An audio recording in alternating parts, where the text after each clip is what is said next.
Road కోసం చిన్నారులు మాట్లాడిన మాటలు చూసి చెలించిపోయిన తెలుగుదేశం రాష్ట్ర కార్యదర్శి కిమిడి రామ్ మాలిక్ నాయుడు మొరకమూడిదం మండలం చల్లాపురం పంచాయతీ చిన్నరవ్యం నుండి బైరిపురం వెళ్లే రోడ్డు మార్గం కొట్టుకుపోయింది. ఇది గత సంవత్సరం నుంచి రోడ్డు పరిస్థితి ఇలాగే ఉండేది.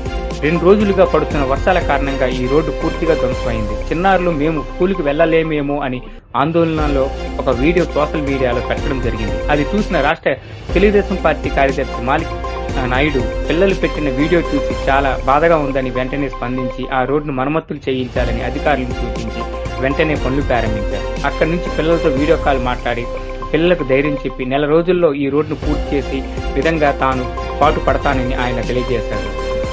ఈ కార్యక్రమంలో తెలుగుదేశం పార్టీ మాజీ ఎంపీపీ కోట్ల మూతినాయుడు, జనసేన పార్టీ నాయకులు Ram Naidu, VR Srinivasarao, Challapuram panchayat secretary Santosh Kumar, Telugu Desam party నాయకులు అల్తి బుచ్చినాయుడు, రెడ్డి మోహన్ రావు, లావేటి సింహాచలం, బోర్ల నారాయణరావు, సూర్యనారాయణ, గంట్యాడ రాజు తదితరులు పాల్గొన్నారు.